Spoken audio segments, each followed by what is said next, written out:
2 சர்க்குலரா இருக்கும் ஓகேங்களா. ஃபர்ஸ்ட் ஒரு ரெக்டாங்குலர் பிளேட் எடுத்துக்கிறாங்க, அதுல பிளாங்கிங் பண்றாங்க ஓகேங்களா. ஸோ பிளாங்கிங்னா இந்த கட் பண்ணி எடுக்கிறாங்கல்ல, இதுதான் ஒர்க் பீஸா இருக்கும் ஓகேங்களா.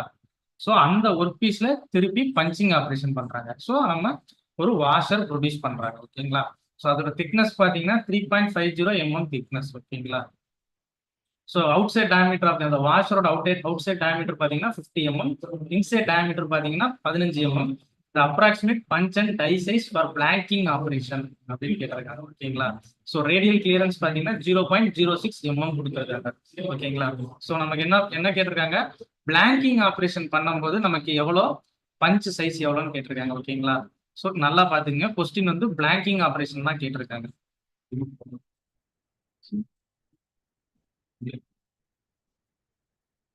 பட் ஆனா நம்ம இந்த வாஷர் ப்ரொடியூஸ் பண்றது பிளாங்கிங் ஆப்ரேஷன் பண்ணணும், பஞ்சிங் ஆப்ரேஷன் பண்ணணும். பட் ஆனா அவங்க கேட்டிருக்கிறது என்ன கேட்டிருக்காங்கன்னா, பிளாங்கிங் ஆப்ரேஷன் பண்றதுக்கு பஞ்ச் சைஸும் டை சைஸும் என்னன்னு கேட்டிருக்காங்க. ஸோ நமக்கு பிளாங்கிங் ஆப்ரேஷன் பண்றதுக்கு என்னென்ன வேணும், பஞ்ச் வேணும், அடுத்து பிளாங்க் ஓகேங்களா. ஸோ இந்த ஒர்க் பீஸ்ல இருந்தா நம்ம ஃபினிஷ்டு ப்ராடக்ட் ப்ரொடியூஸ் பண்ணணும் பிளாங்க் ஓகேங்களா. ஸோ அது என்ன ஷேப்புக்கு ப்ரொடியூஸ் ஆகணுமோ அதுதான் டை ஓகேங்களா. ஸோ இந்த மூணுமே ரொம்ப முக்கியம், பிளாங்கிங் ஆப்ரேஷனா இருந்தாலும் சரி, பஞ்சிங் ஆப்ரேஷனா இருந்தாலும் சரி, ஒரு மூணுமே ரொம்ப முக்கியம். ஸோ ஃபர்ஸ்ட் இங்க எங்கே கிளியரன்ஸ் கொடுக்கணும், பிளாங்கிங் ஆப்ரேஷன்ல எங்கே கிளியரன்ஸ் கொடுக்கணும் அப்படின்னு பாத்தீங்கன்னா பஞ்ச்ல தான் நம்ம கிளியரன்ஸ் கொடுப்போம் ஓகேங்களா. ஓகேங்களா. ஸோ ஏன் சார் பஞ்சில் கிளியரன்ஸ் கொடுக்குறோம் அப்படின்னு பார்த்தீங்கன்னா, ஸோ நம்மளோட பஞ்ச் வந்து கண்டினியூஸாக அந்த டைல போய் மூவ் ஆகல, ஃபிக்ஷன் ஆயிரும் ஓகேங்களா. ஸோ கண்டினியூஸாக மூவ்மெண்ட் இருக்கும்போது டைக்குள்ள போயிட்டு போயிட்டு வரும்போது என்ன ஆயிரும், பஞ்ச் வந்து சீக்கிரத்திலேயே வியர் ஆயிரும் ஓகேங்களா. ஸோ அப்போ நமக்கு காஸ்ட் அதிகமாக செலவாகும். ஸோ அப்போ நம்ம என்ன பண்றோம், பஞ்சோட சைஸ்ல கிளியரன்ஸ் கொடுக்குறோம், அதுவும் சைஸ் கம்மி பண்ணுவோம், மைனஸ் ஓகேங்களா, மைனஸ் ஓகேங்களா. ஸோ கிளியருங்களா. ஸோ பிளாங்கிங் ஆப்ரேஷனாக இருந்தாலும் சரி, பஞ்சிங் ஆப்ரேஷனாக இருந்தாலும் சரி, இந்த மூணுமே வரும், பஞ்சு, பிளாங்க், டை ஓகேங்களா.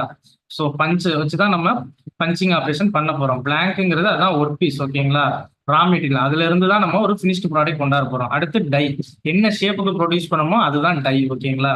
ஸோ இங்க பஞ்ச்ல கிளியரன்ஸ் கொடுக்குறோம். ஸோ ஆப்ஷன் பாருங்க, ஆப்ஷன் பாருங்க என்ன கேட்டிருக்காங்க, the appropriate punch and die size for blanking operation. So டைல நம்ம எந்த ஒரு கிளியரன்ஸும் கொடுக்க மாட்டோம்.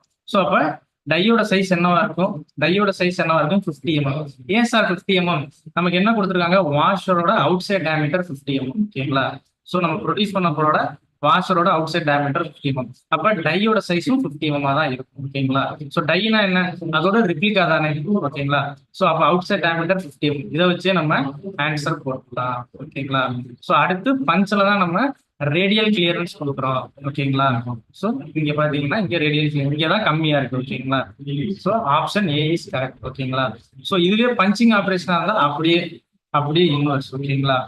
பஞ்சிங் ஆப்ரேஷனா இருந்தா அப்படியே இன்வெர்ஸ். என்ன பண்ணுவோம் அப்படின்னு பாத்தீங்கன்னா டைல கிளியரன்ஸ் கொடுப்போம் ஓகேங்களா, டைல கிளியரன்ஸ் கொடுப்போம் ஓகேங்களா. ஸோ அதுவும் பாசிட்டிவ் வேல்யூ ஓகேங்களா. டையோட சைஸ் ரொம்ப பெருசா இருக்கும் ஓகேங்களா, ரொம்ப பெருசா இருக்கும். பிகாஸ் ஏன் அப்படின்னு பாத்தீங்கன்னா, ஸோ இங்க வந்து என்ன ஆகும், இங்க பிளாங்க் ப்ரொடியூஸ் ஆகும், அது வந்து ஸ்கிராப்புக்கு தான் போகும் ஓகேங்களா. ஸோ அதுக்கு அக்யூரசி தேவையில்லை ஓகேங்களா. பட் இங்க ப்ரொடியூஸ் ஆறதான் ஒர்க் பீஸ் ஓகேங்களா. கிளியருங்களா. ஏன் எதுக்கு இங்க பஞ்சில் கிளியரன்ஸ் கொடுக்குறோம், டைல கிளியரன்ஸ் கொடுக்குறோங்க, கிளியரா. ஓகே, நெக்ஸ்ட் ஒரு ப்ராப்ளம் தான். இந்த ப்ராப்ளம் கொஞ்சம் சிம்பிள் தான், பட் என்னன்னா கொஞ்சம் கால்குலேஷன் பண்ணணும் ஓகேங்களா. ஸோ என்ன கேட்டிருக்காங்க அப்படின்னு பாத்தீங்கன்னா, ஒரு டர்னிங் ஆப்ரேஷன் பண்றாங்க, அதோட டூல் ஹார்ட்னஸ் வேல்யூ சொல்லியிருக்காங்க, கட்டிங் ஸ்பீடு கொடுத்துருக்காங்க, ஃபீடு கொடுத்துருக்காங்க, டெப்த் ஆஃப் கட்டு கொடுத்துருக்காங்க ஓகேங்களா. நெக்ஸ்ட் என்ன கொடுத்துருக்காங்க, specific energy for the above material to machine ஓகேங்களா. ஸோ ஒன்றும் இல்லை, ஸ்பெசிபிக் எனர்ஜினா ஸோ ஒரு mm³ மெட்டீரியல் ரிமூவ் பண்ணணும், வால்யூம் ரிமூவ் பண்ணணும்னா நமக்கு 2.8 ஜூல் தேவைப்படுது ஓகேங்களா, எனர்ஜி தேவைப்படுது. ஸோ அப்ப இந்த மெட்டீரியல் ரிமூவ் பண்றதுக்கு நமக்கு எவ்வளவு பவர் தேவை கேட்டிருக்காங்க. அது போக இந்த ஆப்ரேஷனோட எஃபிஷியன்சி கொடுத்துருக்காங்க ஓகேங்களா. ஸோ ஜென்ரலா மேனுஃபேக்சரிங் ப்ராப்ளம்னா நம்ம வந்து சிம்பிளாவே சால்வ் பண்ணிடலாம், யூனிட்ஸ் ஃபுல்லாவே பாருங்க, யூனிட்ஸ் பார்த்தாவே நம்ம சால்வ் பண்ணிடலாம். ஃபர்ஸ்ட் அவங்க கொடுத்துருக்கதை மட்டும் எடுத்து எழுதுவோம். ஸோ ஃபர்ஸ்ட் கட்டிங் ஸ்பீடு கொடுத்துருக்காங்க 200 மீட்டர் பெர் மினிட் ஓகேங்களா. ஸோ ஃபீடு பார்த்தீங்கன்னா எவ்வளோ கொடுத்துருக்காங்க, 0.25 mm per revolution. Depth of cut ஓகேங்களா. டெப்த் ஆஃப் கட் என்ன கொடுத்துருக்காங்க 7.5 mm ஓகேங்களா. ஸோ இதை வச்சு நம்ம என்ன சார் கண்டுபிடிக்கலாம், இதை வச்சு என்ன கண்டுபிடிக்கலாம், மெட்டல் ரிமூவல் ரேட் கண்டுபிடிக்கலாமா. Metal removal rate MR, metal removal rate. Metal removal ரேட்னா என்ன, ஒரு மினிட்டுக்கு எவ்வளவு வால்யூம் ஆஃப் மெட்டல் ரிமூவ் பண்றோம், எம்எம் கியூப் பர் மினிட் ஓகேங்களா. ஸோ இங்க யூனிட் பாருங்க, இங்க மீட்டர் இருக்கு, இங்க எம்எம் இருக்கு. ஸோ இதையும் எம்எம்கா மாத்திடுவோம் ஓகேங்களா. எம்எம்கா மாத்திடுவோம். அப்ப என்ன பண்ணணும், இன்டூ 10⁻³ போட்டோம்னா எம்எம் பர் மினிட்னு வரும். ஸோ மூணையுமே மல்டிப்ளை பண்ணா என்ன கிடைக்கும், யூனிட் நமக்கு எம்எம் கியூப் பர் மினிட்னு கிடைக்கும். ஸோ அப்ப என்ன சொல்ல வராங்க, ஒரு மினிட்டுக்கு இவ்வளவு வால்யூம் ஆஃப் மெட்டலை நம்ம ரிமூவ் பண்றோம் ஓகேங்களா. ஸோ எடுத்து எழுதுவோமா, மெட்டல் ரிமூவல் ரேட் கண்டுபிடிப்போமா, 200 into 10⁻³ ஓகேங்களா. So into 0.25 into 7.5. ஸோ ஏன் 10⁻³ போட்டிருக்கோம், மீட்டரை எம்எம்மா கன்வெர்ட் பண்ணியிருக்கோம் ஓகேங்களா. ஸோ அப்போ ஆன்சர் என்ன வரும் அப்படின்னு பார்த்தீங்கன்னா 2 into 25 சிம்பிள் into 10⁻³ into 7.5 ஓகேங்களா. ஸோ சால்வ் பண்ணா எவ்வளவு கிடைக்கும், 50 into 75 into 10 square. So 50 into 75 எவ்வளவு வரும், 375. ஒரு ஜீரோ இருக்கு, அதுக்கப்புறம் 2 ஜீரோ இருக்கு ஓகேங்களா. கிளியருங்களா, கிளியருங்களா. ஸோ இதோட யூனிட் என்ன, metal removal rate mm cube per metre ஓகேங்களா, மினிட் ஓகேங்களா. ஸோ ஜென்ரலா மெட்டல் ரிமூவல் ரேட் என்னவா இருக்கும், யூனிட் எம்எம் கியூப் பர் செகண்டா இருக்கும். ஸோ அப்ப செகண்டுக்கு கன்வெர்ட் பண்ணா என்ன பண்ணணும், டிவைடட் பை 60 போடணும் ஓகேங்களா. ஸோ டிவைடட் பை 60 போட்டா என்ன கிடைக்கும், 375 டிவைடட் பை 60 போட்டா 60. ஸோ இது கொஞ்சம் பெரிய ப்ராப்ளம் தான் ஓகேங்களா, கொஞ்சம் பெரிய ப்ராப்ளம் தான். பட் ஆனால் சிம்பிளா தான் இருக்கும் ஓகேங்களா. ஸோ ஃபர்ஸ்ட் நம்ம என்ன கண்டுபிடிச்சிருக்கோம், மெட்டல் ரிமூவல் ரேட் கண்டுபிடிச்சிருக்கோம். கிளியருங்களா, இது வரைக்கும் கிளியருங்களா, டவுட் இல்லையே, இதுல எதுவும் டவுட் இல்லையே. நெக்ஸ்ட் நம்ம நெக்ஸ்ட் போகலாம் ஓகேங்களா. நமக்கு என்ன கேட்டிருக்காங்க, இந்த ப்ராசஸ் பண்றதுக்கு எவ்வளவு பவர் தேவைன்னு கேட்டிருக்காங்க. ஸோ நம்ம கண்டுபிடிச்சது மெட்டல் ரிமூவல் ரேட் தான் கண்டுபிடிச்சிருக்கோம். ஸோ நெக்ஸ்ட் என்ன கண்டுபிடிக்கலாம், அவங்க கொஸ்டின்ல வேற என்ன கொடுத்துருந்தாங்க, ஸ்பெசிபிக் இன்டர்னல் எனர்ஜி கொடுத்துருந்தாங்க ஓகேங்களா. ஸோ அப்படின்னா என்ன, ஒரு mm cube volume of material remove பண்றதுக்கு நமக்கு இவ்வளவு ஜூல் தேவை ஓகேங்களா. ஸோ நமக்கு இங்க என்ன இருக்கு, மெட்டல் ரிமூவல் ரேட் இருக்கு. ஸோ ரெண்டையுமே மல்டிப்ளை பண்ணா நமக்கு என்ன கிடைக்கும், இந்த எம்எம் கியூப் கேன்சல் ஆயிரும், ஜூல் பர் செகண்டா இருக்குமா. அப்ப எவ்வளவு பவர் தேவைன்னு கண்டுபிடிக்கலாம் ஓகேங்களா. ஸோ ஒரு mm cube of volume remove பண்றதுக்கு இவ்வளவு எனர்ஜி தேவை. ஸோ நமக்கு 6250 mm cube of volume remove பண்றதுக்கு எவ்வளவு எனர்ஜி தேவை அப்படிங்கிறத கண்டுபிடிக்கலாம், பவர் தேவை ஓகேங்களா. ஸோ பவர் எவ்வளோ அப்படிங்கிறத கால்குலேட் பண்ணலாம்.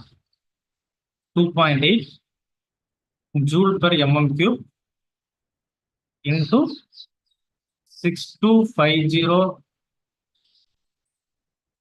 எப்படி சார் போடுறது, ஒரு கொஸ்டினுக்கு இவ்வளவு டைம் எடுத்துக்கிறதா அப்படின்னு கேட்குறீங்களா. ஸோ சால்வ் பண்ண என்ன வரும், ஜூல் பெர் செகண்ட்ஸ்ல வரும் ஓகேங்களா. So 17,500 kilo joule per seconds, sorry joule per செகண்ட்ஸ்னு வரும். அதை நம்ம ஜூல் பெர் செகண்ட்ஸ்னா என்ன, வாட் ஓகேங்களா. ஸோ வாட், ஸோ அதை நம்ம எப்படி கிலோ வாட்ல எழுதிக்கலாமா, 17.5 கிலோ வாட்னு போட்டுக்கலாமா. ஸோ இதோட ப்ராப்ளம் முடிஞ்சிருச்சான்னு கேட்டா இல்லை. ஸோ நம்ம என்ன பண்ணிடுவோம், மேக்ஸிமம் இதோட ஓகே நமக்கு 17.5 வந்திருக்கு, இங்கே ஆப்ஷன்ல நியரஸ்டா ஒன்று இருக்கு அப்படின்னு சொல்லி டிக் பண்ணிடுவோம் ஓகேங்களா. பட் அது ஆன்சர் இல்லை. என்ன கொடுத்துருக்காங்க, மெக்கானிக்கல் எஃபிஷியன்சி ஆஃப் மிஷின் 90% தான் ஓகேங்களா. ஸோ அப்ப நம்ம என்ன பண்ணணும், டிவைட் பண்ணணும் ஓகேங்களா. So there will be a loss ஓகேங்களா. ஸோ இதுதான் ஆக்சுவல் எனர்ஜி ரெக்யர்மெண்ட் இவ்வளவுதான், பட் அங்க அந்த மிஷின்ல ஒரு லாஸ் இருக்கு ஓகேங்களா.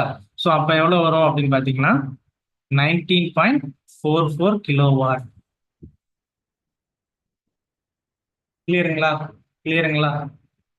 கிளியரா. ஸோ இதான் ஆன்சர், ஆப்ஷன் டி தான் ஆன்சர் ஓகேங்களா. Okay. Next question. The term deep grinding refers to deep grinding எதை ரெஃபர் பண்ணுது அப்படின்னு கேட்டிருக்காங்க. ஓகேங்களா? So alternative name for any deep feed grinding operation. ஓகேங்களா? ஸோ இதுதான் ஆன்சர். இதுக்கான நமக்கு புக் ரெஃபரன்ஸ் இருக்கு. ஓகேங்களா? ஸோ கொடுத்துருக்காங்க, புக்லேயே கொடுத்துருக்காங்க. ஓகேங்களா? Next gear cutting. ஓகேங்களா? ஸோ மேக்ஸிமம் நமக்கு எப்பவுமே கியர் கட்டிங் பத்தி நமக்கு சம் கொஸ்டின்ஸ் கேட்பாங்க. ஓகேங்களா? ஸோ ஒவ்வொரு எந்த எக்ஸாம் எடுத்து பார்த்தீங்கன்னாலும் நம்மளோட லாஸ்ட் இயர்ஸ் டிஎன்பிசி எக்ஸாம்ல பார்த்தீங்கன்னாலும் கியர் கட்டிங் பத்தி கேட்டிருப்பாங்க. ஓகேங்களா? ஸோ இங்க என்ன கேட்டிருக்காங்க, கியர் கட்டிங் ஆன milling machine using invalid profile factor. ஓகேங்களா? ஸோ மில்லிங் மிஷின்ல நம்ம இன்வெலிட் ப்ரொஃபைல் கட்டர் யூஸ் பண்ணி நம்ம கியர் கட்டிங் பண்ணா அது என்ன ப்ராசஸ் அப்படின்னு கேட்டிருக்காங்க. அது கியர் ஃபார்மிங் ப்ராசஸ். ஓகேங்களா? So gear forming process. So forming ப்ராசஸ்னா ஒன்றும் இல்லை, நம்ம டூல் யூஸ் பண்றோம் பாத்தீங்களா, கட்டர் யூஸ் பண்றோம் பாத்தீங்களா, ஸோ அதே ஷேப் தான் நம்மளோட ஒர்க் பீஸ்ல ப்ரொடியூஸ் ஆக போகுது. ஓகேங்களா? ரிப்பீட்டா தான். ஓகேங்களா? ஸோ அப்படி ப்ரொடியூஸ் பண்ற எல்லா ஆப்ரேஷனுமே கியர் ஃபார்மிங் ஆப்ரேஷன் தான். ஃபார் எக்ஸாம்பிள் மில்லிங் ஆப்ரேஷன் ஆகட்டும், ஒரு ப்ரௌச்சிங் ஆப்ரேஷன் நீங்க கியர் ப்ரொடக்ஷன் பண்ணீங்கன்னா அதுவும் கியர் ஃபார்மிங் ப்ராசஸ் தான். ஓகேங்களா? ஷேப்பர்ல ஃபார்ம் பண்றீங்க கியர் அப்படின்னாலும் கியர் ஃபார்மிங் ப்ராசஸ் தான். ஓகேங்களா? ஸோ கியர் ஜென்ரேஷன் ப்ராசஸ்ல என்ன சார் வரும் அப்படின்னு கேட்டீங்கன்னா, கியர் ஷேப்பர் மிஷின்ல நம்ம ப்ரொடியூஸ் பண்ற கியர்ஸ் எல்லாமே கியர் ஜென்ரேட்டிங் ப்ராசஸ். ஓகேங்களா? கிளியருங்களா? ஸோ டவுட் இல்லையே. கியர் மில்லிங் அப்படின்னு கேட்டாங்கன்னா எல்லா கியர்ஸ் வந்து மில்லிங் மிஷின்ல நம்ம ப்ரொடியூஸ் பண்றோமோ அது கியர் மில்லிங் அப்படின்னு சொல்லலாம். ஓகேங்களா? ஸோ நெக்ஸ்ட் கொஸ்டின் பார்க்கலாமா? So in a tensile test on a metal specimen, true strain was 0.08 at a stress of 265 megapascal. ஓகேங்களா? Next, when true stress was at 325 megapascal, the true strain observed is 0.27. The strain hardening coefficient in the flow curve equation. ஓகேங்களா? So இந்த some வந்து simple தான், but ஆனால் நம்ம கேல்சி இல்லாமல் solve பண்றது ரொம்ப ரொம்ப டிஃபிகல்ட். ஓகேங்களா? ஸோ நம்ம இங்க என்ன கொடுத்துருக்காங்க, என்ன கேட்டிருக்காங்க, த ஸ்ட்ரெயின் ஹார்டனிங் எக்ஸ்போனன்ட் என்ன அப்படின்னு கேட்டிருக்காங்க. ஓகேங்களா? Strain hardening exponent. ஓகேங்களா? So flow curve equation. So நம்ம எல்லாருக்குமே தெரியும் ஃப்ளோ கர்வ் ஈக்குவேஷன் படிச்சிருப்போம். ஓகேங்களா? Sigma T into K into strain into N. ஓகேங்களா? ஸோ இங்க சிக்மா டிங்கிறது என்னது, true stress. True stress true stress. கேங்கிறது என்ன சார், ஸ்ட்ரென்த் கோஎஃபிஷியன்ட். ஓகேங்களா? ஒவ்வொரு மெட்டீரியலுக்கும் மாறுபடும் ஸ்ட்ரென்த் கோஎஃபிஷியன்ட்.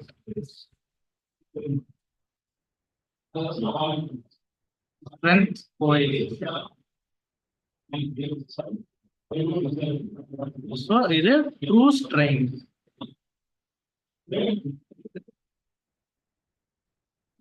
ட்ரூ ஸ்ட்ரெயின் என்னங்கிறது என்னது, என்னதான் நமக்கு கேட்டிருக்காங்க. ஓகேங்களா? So strain hardening exponent. ஓகேங்களா? Strain hardening exponent.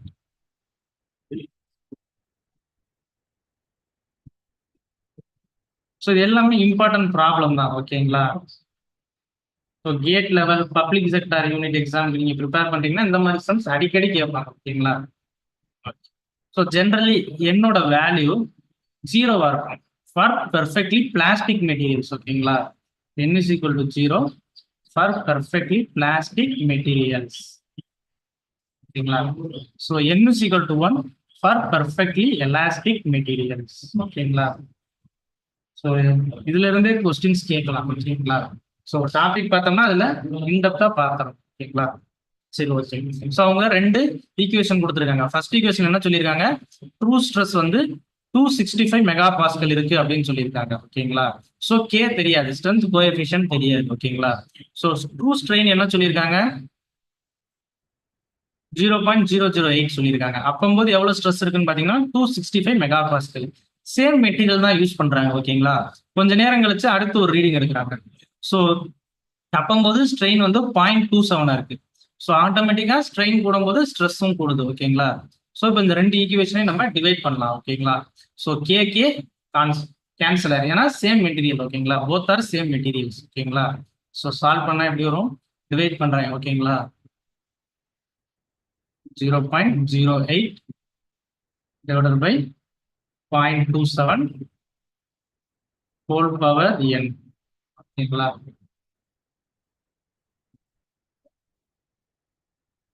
ஸோ இந்த பக்கம் சால்வ் பண்ணா என்ன வரும் அப்படின்னு பார்த்தீங்கன்னா 0.815. ஓகேங்களா? ஸோ ஸோ இங்கே சால்வ் பண்ணா என்ன வரும் அப்படின்னு பார்த்தீங்கன்னா 0.296 ஹோல் பவர் n. ஸோ நம்மளோட அப்ஜெக்டிவ் என்ன, என்னோட வேல்யூ கண்டுபிடிக்கணும். ஓகேங்களா. ஸோ இங்க என்ன பண்ணலாம், லாக் எடுக்கலாம். ஓகேங்களா, taking log on both sides. ஓகேங்களா. So log of 0.815 is equal to log a power b இருக்கு. அப்ப b இன்டூ லாக் n போடலாமா. So n into log of 0.296. ஓகேங்களா. ஸோ இந்த லாக் வேல்யூ நமக்கு கொஸ்டின்ல கொடுத்துருக்கணும். ஓகேங்களா, அவங்க கொடுக்கல. ஸோ அதோட லாக் வேல்யூ என்னன்னு பார்த்தீங்கன்னா -0.088. ஓகேங்களா. ஸோ இதோட லாக் வேல்யூ பார்த்தீங்கன்னா -0.528 into. So minus minus cancel ஆயிரும். ஸோ சால்வ் பண்ணீங்கன்னா என்னோட வேல்யூ என்ன இருக்கும் அப்படின்னு பார்த்தீங்கன்னா 0.167. ஓகேங்களா. ஸோ இந்த சம்முக்கு பார்த்தீங்கன்னா இதுதான் ஆன்சர். ஸோ 0.167 ஆன்சர்ல இருக்கு. ஸோ ஆப்ஷன் சி தான் கரெக்ட் ஆன்சர். கிளியரா. ஸோ பட் அன்பார்ச்சுனேட்லி நம்மளால கால்குலேட்டர் இல்லாம அது சால்வ் பண்றது டிஃபிகல்ட்டி தான். ஓகேங்களா. மேபி அவங்க லாக் வேல்யூஸ் கொடுத்துருந்தாங்கன்னா நம்மளால சால்வ் பண்ண முடிஞ்சிருக்கும். ஓகேவா. ஸோ நெக்ஸ்ட் கொஸ்டின் என்ன கேட்டிருக்காங்க, a good insulating material possesses the following properties அப்படின்னு கேட்டிருக்காங்க. ஓகேங்களா. ஸோ இன்சுலேட்டிங் மெட்டீரியல் நமக்கு என்னன்னு தெரியும். ஓகேங்களா. ஸோ ஹீட்டை கண்டக்ட் பண்ணாது. ஓகேங்களா. ஸோ ஃபார் எக்ஸாம்பிள் பாய்லர் இருக்கு அப்படின்னா அங்கே இன்சுலேஷன் கொடுத்துருப்பாங்க. இன்சுலேட்டிங் மெட்டீரியல் யூஸ் பண்ணி இன்சுலேஷன் கொடுத்துருப்பாங்க. ஓகேங்களா. ஸோ இதுக்காண்டி ஹீட் வந்து உள்ள இருந்து வெளியில போகக்கூடாது. ஓகேங்களா. ஜென்ரலி ஒரு மெட்டீரியல் வந்து ஹீட் இன்சுலேட்டரா இருக்கு அல்லது ஹீட் கண்டக்டிவிட்டி இருக்குன்னா அப்போ கண்டிப்பா எலக்ட்ரிக்கல் கண்டக்டிவிட்டி இருக்கும். ஓகேங்களா. கிளியருங்களா. ஸோ இங்க பார்ப்போம், ஆப்ஷன்ஸ் பார்ப்போம். எதை பத்தி எல்லாம் கேட்டிருக்காங்க, டைஎலக்ட்ரிக் ஸ்ட்ரென்த்தை பத்தி பேசியிருக்காங்க, வெரி லோ டிசிபேஷன் ஃபேக்டரை பத்தி பேசியிருக்காங்க, டெம்பரேச்சர் ரேஞ்சை பத்தியும் பேசியிருக்காங்க. ஓகேங்களா. ஸோ ஜென்ரலாவே இன்சுலேட்டிங் மெட்டீரியலுக்கு டைஎலக்ட்ரிக் ஸ்ட்ரென்த் இருக்கும். ஸோ டைஎலக்ட்ரிக் ஸ்ட்ரென்த்னா என்ன, டைஎலக்ட்ரிக் ப்ராப்பர்ட்டி நம்ம பார்த்துருப்பீங்க. ஃபார் எக்ஸாம்பிள் அன்கன்வென்ஷனல் மிஷினிங் ப்ராசஸ்ல எலக்ட்ரிக்கல் டிஸ்சார்ஜ் மிஷினிங் ப்ராசஸ் படிச்சிருப்பீங்க. அங்கே டைஎலக்ட்ரிக் ஃப்ளூயிட் யூஸ் பண்ணுவாங்க. ஓகேங்களா. ஸோ டைஎலக்ட்ரிக் ஃப்ளூயிட்னாவே ஜென்ரலாவே அது ஒரு இன்சுலேட்டிங் மீடியம் மாதிரி தான் அப் டு சம் லிமிட். ஓகேங்களா. ஸோ கரண்ட்டை கண்டக்ட் பண்ணாது, பாஸ் பண்ணாது. ஓகேங்களா. ஸோ அதுதான் டைஎலக்ட்ரிக் ப்ராப்பர்ட்டி. ஓகேங்களா. ஸோ இங்கே அப்போ ஒரு இன்சுலேட்டிங் மெட்டீரியல்னா கண்டிப்பா நமக்கு டைஎலக்ட்ரிக் ஸ்ட்ரென்த் அதிகமா இருக்கும். ஓகேங்களா. ஸோ அதுல ஃப்ளோவை கரண்ட் ஃப்ளோவை தடுக்கும். அதான். ஓகேங்களா. ஸோ அப்போ ஒரு இன்சுலேட்டிங் மெட்டீரியலுக்கு கண்டிப்பா ஹை டைஎலக்ட்ரிக் ஸ்ட்ரென்த் இருக்கும். நெக்ஸ்ட் இன்சுலேட்டிங் மெட்டீரியல்னாவே அதோட ஹீட் டிசிபேஷன் ஃபேக்டர் கம்மியா தான் இருக்கும். ஹீட் டிசிபேஷன் ஃபேக்டர் அதிகமா இருந்தா என்ன ஆயிரும், ஹீட் டிரான்ஸ்ஃபர் ஆயிருமா. ஸோ அப்போ ஹீட் அது வந்து வெளியில விடாது. அப்போ very low dissipation heat factor தான் இருக்கும். Next able to withstand higher operating temperature. ஓகேங்களா. ஒரு இன்சுலேட்டிங் மெட்டீரியல் இருக்குன்னா ஹை டெம்பரேச்சரை வித்ஸ்டாண்ட் பண்ணும், ஹை டெம்பரேச்சர்ல ஆப்ரேட்டிங் பண்ணும். ஓகேங்களா. ஃபார் எக்ஸாம்பிள் பாய்லர் இருக்குன்னா அங்கே ஒரு இன்சுலேஷன் யூஸ் பண்றோம் அப்படின்னா ஹை டெம்பரேச்சரை வித்ஸ்டாண்ட் பண்ணும். ஓகேங்களா. கிளியருங்களா. ஸோ அப்போ ஆப்ஷன் ஏ தான் கரெக்டா இருக்கும். ஓகேங்களா. ஸோ இருக்க ஆப்ஷன்ஸ்ல ஆப்ஷன் ஏ தான் ஆப்டா இருக்கும். ஓகேங்களா. ஸோ ஃபர்ஸ்ட் பாருங்க, நமக்கு ஹை டைஎலக்ட்ரிக் ஸ்ட்ரென்த் இருக்குன்னு பார்த்தோம். ஸோ ஆப்ஷன் ஏயும் இருக்கு, ஆப்ஷன் சியும் இருக்கு. ஸோ இங்கே தான் வெரி லோ டிசிபேஷன் ஃபேக்டர் இருக்கு. ஓகேங்களா. ஹீட்டை வெளியிடுறது. ஓகேங்களா. ஸோ அப்போ ஒரு இன்சுலேட்டரா இருக்கணும்னா அதுக்கு வந்து வெரி லோ டிசிபேஷன் ஃபேக்டர் தான் இருக்கு. ஸோ ஆப்ஷன் ஏ தான் கரெக்ட். ஓகேங்களா. நெக்ஸ்ட் என்ன கேட்டிருக்காங்க, பிளேனார் மிஷின்ல பத்தி கேட்டிருக்காங்க. ஓகேங்களா. In a planer what role does the cross rail play. ஓகேங்களா. ஆல்ரெடி நமக்கு பிளேனார் மிஷினை பத்தி தெரியும். பிளேனார் மிஷின் எப்படி இருக்கும், பிளேனார் மிஷினோட கன்ஸ்ட்ரக்ஷன் பாத்தீங்கன்னா நமக்கு எப்படி இருக்கும், ஜாப் வந்து மூவ் ஆகும். கரெக்டுங்களா. ஃபார் எக்ஸாம்பிள் ஷேப்பர் மிஷினுக்கு அப்படியே இன்வர்ஸா இருக்கும் பிளேனார் மிஷின்ல. ஸோ ஷேப்பர் மிஷின்ல பாத்தீங்கன்னா டூல் வந்து ரெசிப்ரோகேட்டா இருக்கும், ஜாப் ஃபிக்ஸடா இருக்கும். ஸோ அதுக்கு அப்படியே இன்வர்ஸா இருக்கதான் பிளேனார் மிஷின். ஓகேங்களா. கிளியரா. ஸோ கிராஸ் ரயிலுங்கிறது இதுதான். ஓகேங்களா. அந்த டூல் ஹெட் இருக்கு பாத்தீங்களா. ஸோ இந்த ரெண்டு சைட்லயும் கனெக்ட் ஆயிருக்கதான் கிராஸ் ரயில். ஓகேங்களா. அதுல மூவ் ஆகுது. ஓகேங்களா. ஸோ எதுக்காண்டி யூஸ் பண்றாங்க அப்படின்னு பாத்தீங்கன்னா guide the movement of the cutting tool horizontally. ஓகேங்களா. ஸோ அதை வந்து ஹரிசாண்டலா மூவ் பண்றது. ஓகேங்களா. லெஃப்ட் ரைட் மூவ் பண்றதுக்கு யூஸ் பண்றாங்க. ஓகேங்களா. ஜென்ரலி நமக்கு ஒர்க் பீஸ் தான் இங்கே மூவ் ஆகிருக்கும் பிளேனார் மிஷின்ல. ஓகேங்களா. ரெசிப்ரோகேட் ஆகிருக்கும் டூ அண்ட் ஃப்ரோல. ஓகேங்களா. ஸோ ஜாப் டூல் வந்து பாத்தீங்கன்னா டூல் ஃபிக்ஸரா தான் இருக்கும், பட் ஹரிசாண்டலி மூவ் ஆகும். ஓகேங்களா. ஸோ இந்த கிராஸ் ரயில தான் மூவ் ஆகும். இதுதான் ஸ்டாண்டர்ட் ஆத்தர் புக் ரெஃபரன்ஸ். ஓகேங்களா. நெக்ஸ்ட் மெட்டீரியல் சயின்ஸ்ல இருந்து கேட்டிருக்காங்க. ஓகேங்களா. The purpose of normalising steel. Normalising எதுக்கு பண்றாங்க அப்படின்னு கேட்டிருக்காங்க. ஸோ ஜென்ரலா நார்மலைசிங் எதுக்காண்டி பண்றோம், டு ரிமூவ் இன்டர்னல் ஸ்ட்ரெஸ். ஓகேங்களா. ஸோ என்ன பண்ணுவாங்க, இங்க கொஞ்சம் அனிலிங் மாதிரியே தான் சேம் ப்ராசஸ், பட் அனிலிங்ல என்ன பண்ணிடுவாங்க, ஹீட் பண்ணி ஹோல்டு பண்ணிட்டு ஃபர்னஸ்லேயே கூல் பண்ணுவாங்க. இது வந்து வெளியில ரேதர் தென் ஏர்ல வச்சு புல் பண்ணுவாங்க ஓகேங்களா. ஸோ ஆக்சுவலா இங்க என்ன ஆகும், நமக்கு ஹார்ட்னஸ் கம்மியாகும். ஆஃப்டர் நார்மலைசிங் நமக்கு ஹார்ட்னஸ் வேல்யூ கம்மியா இருக்கும் ஓகேங்களா. ஸோ மிஷினபிலிட்டி இன்க்ரீஸ் பண்ணா நம்ம ஸ்பியரைடைசிங் ப்ராசஸ் பண்ணணும் ஓகேங்களா. ஸோ லார்ஜர் கிரெயின் சைஸ் நமக்கு இதுல கிடைக்காது, கிரெயின் சைஸ் ரிஃபைன் ஆகும் ஓகேங்களா. ஸோ ஆப்ஷன் பாத்தீங்கன்னா டு ரிமூவ் இன்டர்னல் ஸ்ட்ரெஸ் தான் கரெக்டா இருக்கும் ஓகேங்களா. இதுதான் ஆன்சர் ஓகேங்களா. கிளியரா கிளியரா. ஸோ ஜென்ரலாவே நம்ம ஹீட் ட்ரீட்மெண்ட் என்ன பண்ணுவோம், ஃபர்ஸ்ட் ஹீட் பண்ணுவோம், ஹோல்டு பண்ணுவோம், நெக்ஸ்ட் கூல் பண்ணுவோம் ஓகேங்களா. நெக்ஸ்ட் என்ன drilling machine, what is the function of cool ஓகேங்களா. ஸோ இதுக்கு என்ன ஆன்சர் பாத்தீங்கன்னா option D, controls the depth of the cut during drilling ஓகேங்களா. ஸோ கியூங்கிறது ஒன்றும் இல்லை ஓகேங்களா, அது வந்து ஒரு ஷாஃப்ட் மாதிரி தான் ஓகேங்களா. ஸோ இதில் தான் நம்ம ஸ்பிண்டில் அட்டாச் பண்ணியிருக்கோம் ஓகேங்களா. ஸோ இதை யூஸ் பண்ணி தான் நம்ம டெப்த் ஆஃப் கட்டு கண்ட்ரோல் பண்ணுறோம் ட்ரில்லிங் ஆப்ரேஷனில் ஓகேங்களா. Next normally case hardening is super for, case hardening எந்த மாதிரி மெட்டீரியலுக்கு சூட் ஆகும்னு கேட்டிருக்காங்க. ஸோ கேஸ் கார்டனிங்னா என்ன அப்படின்னா சர்ஃபேஸ் ஹார்டனிங் தான் ஓகேங்களா. ஸோ ஜென்ரலா இதுக்கு முன்னாடி பார்த்த ஹார்டனிங் ப்ராசஸ்லாம் என்ன, த்ரோட் தி திக்னஸ்க்கு ஹார்டனிங் பண்ணுவோம் ஓகேங்களா. ஃபார் எக்ஸாம்பிள் இதான் ஒர்க் பீஸ் இருக்கு அப்படின்னு பாத்தீங்கன்னா, ஒரு ஒர்க் பீஸ் இருக்கு அப்படின்னா ஸோ என்டையர் திக்னஸ்க்கும் நம்ம அந்த திக்னஸ் அச்சீவ் ஆகும் ஓகேங்களா. ஃபார் எக்ஸாம்பிள் ஒரு 10 mm ஒரு பிளேட் இருக்குன்னா நம்ம வந்து சாதாரண ஹார்டனிங் ப்ராசஸ் பண்ணல என்டையர் 10 mm ஒரே ஹார்ட்னஸ் தான் இருக்கும். ஸோ சர்ஃபேஸ் ஹார்டனிங் அல்லது கேஸ் ஹார்டனிங் பண்ணும்போது என்ன ஆகும்னா இந்த சர்ஃபேஸ்ல மட்டும்தான் ஹார்ட்னஸ் இன்க்ரீஸ் ஆகும் ஓகேங்களா. ஃபார் எக்ஸாம்பிள் கியர் காம்பனன்ஸ் இருக்குன்னு வச்சுக்கோங்க. ஸோ கியர் காம்பனன்ஸ்ல நம்ம கேஸ் ஹார்டனிங் ப்ராசஸ் தான் பண்ணுவோம் ஓகேங்களா. ஏன்னா அதுல சர்ஃபேஸ்ல ஹார்ட்னஸும் தேவை, இம்பாக்ட் ஸ்ட்ரென்த்தும் தேவை ஓகேங்களா. ஸோ இப்போ அந்த மாதிரி அப்ளிகேஷன் தான் கேஸ் ஹார்டனிங் பண்ணுவாங்க. So already high carbon steel பார்ட்ஸ்க்கு பண்ண தேவையில்லை, ஏன்னா இங்கே ஏற்கனவே ஹார்ட்னஸ் அதிகமாக தான் இருக்கும் ஓகேங்களா. ஸோ எனி அலாய் ஸ்டீல்னு கேட்டிருக்காங்க ஓகேங்களா. அலாய் ஸ்டீல்னா கூட ஓகே, எனி அலாய் ஸ்டீல்னா எல்லா அலாய் ஸ்டீலையும் நம்மளால கேஸ் கார்டனிங் பண்ண முடியாது ஓகேங்களா. ஸோ கேஸ்டியன்லேயே ஆல்ரெடி நமக்கு ஹார்ட்னஸ் அதிகமாக தான் இருக்கும் ஓகேங்களா. ஸோ அதுக்கும் தேவையில்லை. ஸோ எங்கே அப்போ தேவை அப்படின்னு பார்த்தீங்கன்னா லோ கார்பன் ஸ்டீல் பார்ட்ஸ் ஓகேங்களா, ஏன்னா இங்கே ஆல்ரெடி ஹார்ட்னஸ் கம்மியாக இருக்கும். ஸோ அதோட ஹார்ட்னஸ் இன்க்ரீஸ் பண்றதுக்கு நம்ம கேஸ் கார்டனிங் பண்ணலாம் ஓகேங்களா. கிளியரா. Next what is the purpose of coolant in grinding operation ஓகேங்களா. ஸோ கிரைண்டிங் ஆப்ரேஷன்ல எதுக்கு கூலண்ட் யூஸ் பண்றோம் அப்படின்னு பாத்தீங்கன்னா dissipating the heat generation due to friction and shear of the metal ஓகேங்களா. ஸோ லூப்ரிகேஷன் தேவையில்லை, ஒரு கிரைண்டிங் வேலைக்கு எதுக்கு லூப்ரிகேஷன். ஸோ இங்க மெட்டல் ரிமூவல் எதனால நடக்குது, by due to the shear operation ஓகேங்களா. ஸோ ஒரு லூப்ரிகேட்டிங் ஆயில் கொடுத்தா என்ன ஆகும், ஸோ அந்த இடத்துல ஒழுங்கா வலிக்கிட்டு போயிடும் ஓகேங்களா, ஸ்லிப் ஆகிட்டே இருக்கும், அப்ப மெட்டல் ரிமூவல் நடக்காது, லூப்ரிகேட்டிங் தேவையில்லை ஓகேங்களா. ஸோ ஆப்ஷன் பி தான் கரெக்டா இருக்கும் ஓகேங்களா. Because of due to friction and shear of the metal ஓகேங்களா. டியூ டு ஃபிரிக்ஷன் அண்ட் சியரால தான் நமக்கு மெட்டல் ரிமூவல் நடக்குது. ஸோ அப்ப ஷீரிங் ஆபரேஷனுக்குள்ள கண்டிப்பா ஹீட் ஜென்ரேட் ஆகும் ஓகேங்களா, அதை டிசிபேட் பண்றதா நம்ம யூஸ் பண்றோம் ஓகேங்களா. Next in jig boring what is the function of jig ஓகேங்களா. ஸோ ஜென்ரலா பாத்தீங்கன்னா நமக்கு ஜிக் எதுக்கு யூஸ் பண்ணுவாங்கன்னா கட்டிங் டூல கைட் பண்ணவும் யூஸ் பண்ணுவாங்க, ஒர்க் பீஸை சப்போர்ட் பண்ணவும் யூஸ் பண்ணுவாங்க ஓகேங்களா. ஸோ இதுக்கு பாத்தீங்கன்னா ஆன்சர் ஆப்ஷன் ஏ தான் ஓகேங்களா. ஸோ இங்க வந்து என்ன கேட்டிருக்காங்க, in jig boring what is the function of jig அப்படின்னு கேட்டிருக்காங்க ஓகேங்களா. ஆப்ஷன் ஏ தான் கரெக்டா இருக்கும் ஓகேங்களா. So because jigs and fixture ரெண்டுமே நமக்கு என்ன பண்ணுவோம், ஒர்க் பீஸா ஹோல்டு பண்ணும் ஓகேங்களா. ஜிக்கும் ஹோல்டு பண்ணும், ஃபிக்சரை யூஸ் பண்ணி நம்ம ஹோல்டு பண்ணலாம் ஓகேங்களா.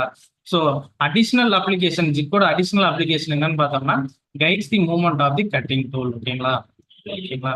ஸோ மேபி ஆப்ஷன் ஏ அல்லது ஆப்ஷன் பி கூட கரெக்டா இருக்கலாம் ஓகேங்களா. ஸோ பட் ஆப்ஷன் ஏ தான் ஆப்டா இருக்கும் ஓகேங்களா. Next in press working operation increasing the clearance between the punch and die typically results in increased material flow ஓகேங்களா.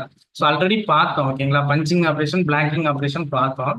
ஸோ என்ன கேட்டிருக்காங்கன்னா கிளியரன்ஸ் ஓகேங்களா, பஞ்சுக்கும் டைக்கும் உள்ள கிளியரன்ஸ் அதிகமானா என்ன ஆகும் அப்படின்னு கேட்டிருக்காங்க ஓகேங்களா.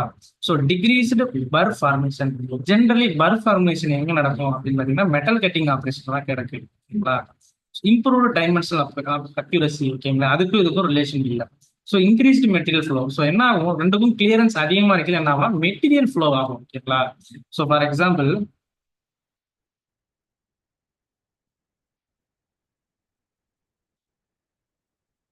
இந்த மாதிரி இருக்குதான் வந்து பஞ்ச் ஓகேங்களா. ஸோ இங்க இருக்குது டை ஓகேங்களா. ஸோ பிளாங்க் இந்த மாதிரி இருக்கு. ஸோ இந்த மாதிரி இருக்கலாம் நம்ம பஞ்ச் பண்ணும்போது என்ன ஆகும்னா, ஸோ கிளியரன்ஸ் அதிகமா இருக்கனால நமக்கு மெட்டீரியல் ஃப்ளோ அதிகமா இருக்கும். இந்த எட்ஜஸ்ல நமக்கு வந்து திக்னஸ் அதிகமா கிடைக்கும் ஓகேங்களா. இது வந்து ப்ரொடியூஸ் பண்ண போற ஆப்ஜெக்ட் இந்த மாதிரி தான் இருக்கும், ஃபினிஷ்டு ப்ராடக்ட் ஓகேங்களா.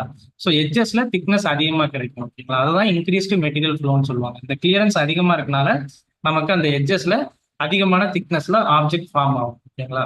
ஸோ ஆப்ஷன் சி தான் இது கரெக்டா இருக்கும். ஓகேங்களா. ஸோ புக் ரெஃபரன்ஸ் இதுக்கு இருக்கு. ஓகேங்களா. கிளியருங்களா? கிளியருங்களா? சரி, நெக்ஸ்ட் பேசிக் ட்ரிபிள் கொஸ்டின் பார்க்கலாம். ஓகேங்களா. BEE கொஸ்டின்ஸ் பார்க்கலாம். ஸோ ஃபர்ஸ்ட் கொஸ்டின் என்ன கேட்டிருக்காங்கன்னா, the unit of electric potential is equal to joule per coulomb. ஓகேங்களா. ஸோ கரெக்டா போட்டிருப்பீங்கன்னு நினைக்கிறேன். So next, in the international system of units, SI, what is the unit of inductance? So option C henry. ஓகேங்களா. So which of the following is not a type of induction motor? Brushless DC motor. Maximum இது எல்லாரும் கரெக்டா போட்டிருப்பீங்கன்னு நினைக்கிறேன். Okay. The efficiency of an induction motor is highest when it operates at full load. ஓகேங்களா. full loadல operate ஆகிறதா நமக்கு higher எஃபிஷியன்சியா இருக்கும். Next, the speed of an induction motor is primarily determined by number of stator pole. Next, which law describes this force experienced by a current carrying conductor placed on a magnetic field? Faraday's law of induction. Which of the following is not an expression of power? So option C. Resistivity of wire depends upon material. Material பொறுத்து தான் இருக்கு resistivity. Which of the following theorem is also known as the dual of Theriot's theorem? Norton's theorem. So two coils X and Y are placed in a circuit such that a current changes by 3 amps in coil X. In the magnetic flux changes of 0.9 occurs in a coil Y. The mutual inductance of the coil. Answer பாத்தீங்கன்னா option B. ஓகேங்களா. So 71 question பாத்தீங்கன்னா option D. ஓகேங்களா. So 72 question number 72 பாத்தீங்கன்னா, three phase induction motor has 6 poles and operates with a slip of 0.06 with 60 hertz supply for a certain load. The speed of the stator magnetic field is 1200 rpm. ஓகேங்களா. So 73rd question பாத்தீங்கன்னா answer option B, voltage and current. ஓகேங்களா. So 74th பாத்தீங்கன்னா option B. 75 question நம்பருக்கு answer பாத்தீங்கன்னா option A. 76க்கு பாத்தீங்கன்னா option D, reverse bias. 77க்கு பாத்தீங்கன்னா 0.7 வோல்ட். ஸோ 78th கொஸ்டினுக்கு பாத்தீங்கன்னா ஆப்ஷன் டி. 79th பாத்தீங்கன்னா ஆப்ஷன் சி, அண்டிகேட். ஓகேங்களா. 80th கொஸ்டின் பாத்தீங்கன்னா ஆப்ஷன் டி, 39. ஓகேங்களா. ஸோ கிளியரா? ஸோ ஃபர்ஸ்ட் ஒரு 2-3 கொஸ்டின் ஆடியோ கேட்கலன்னு சொல்லியிருந்தீங்க. அந்த கொஸ்டின்ஸ் பார்த்துடலாமா ப்ரொடக்ஷன்ல?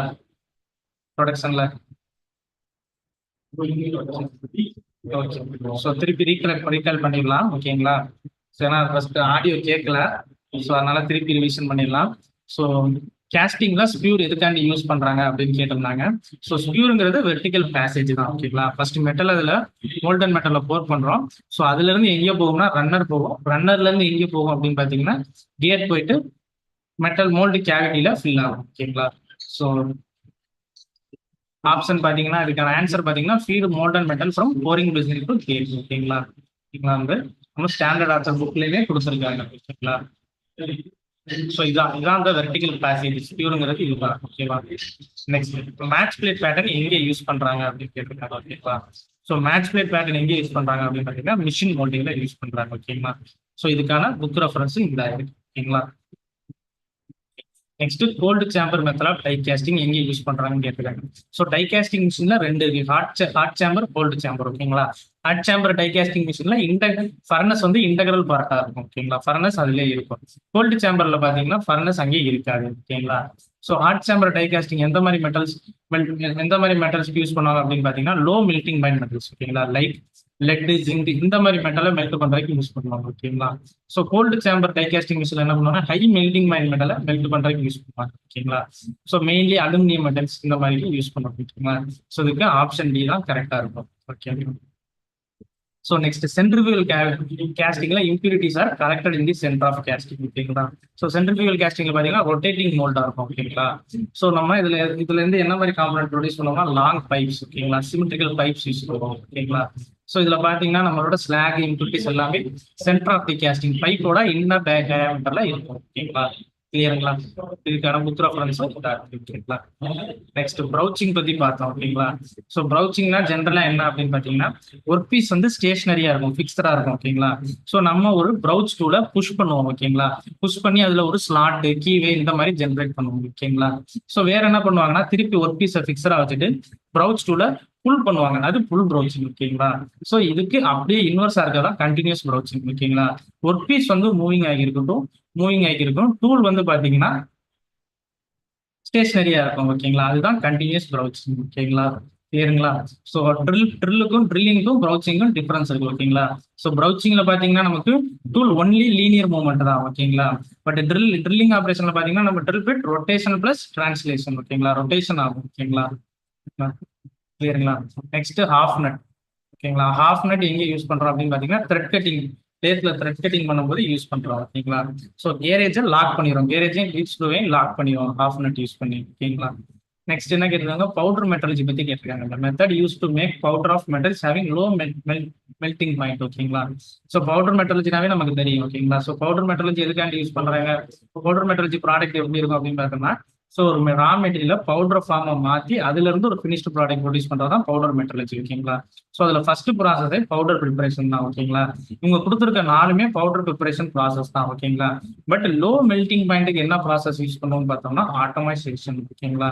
கிளியருங்களா. ஸோ கம்ப்ளீட் பண்ணியாச்சுன்னு நினைக்கிறேன். இந்த கொஸ்டின் நம்ம ஆல்ரெடி டிஸ்கஸ் பண்ணியாச்சு ஓகேங்களா. ஸோ இதுல எதுவும் டவுட் இருக்கா, செஷனை எண்ட் பண்ணிக்கலாமா.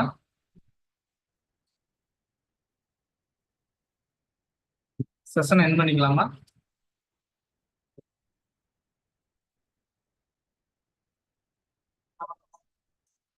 ஸ்டூடெண்ட்ஸ் ஏதாவது டவுட் இருந்தா சேட்ல கேளுங்க.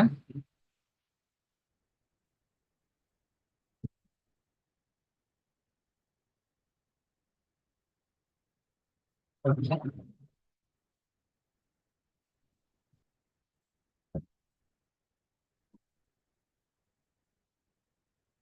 Okay okay. Thank you friends, all the best.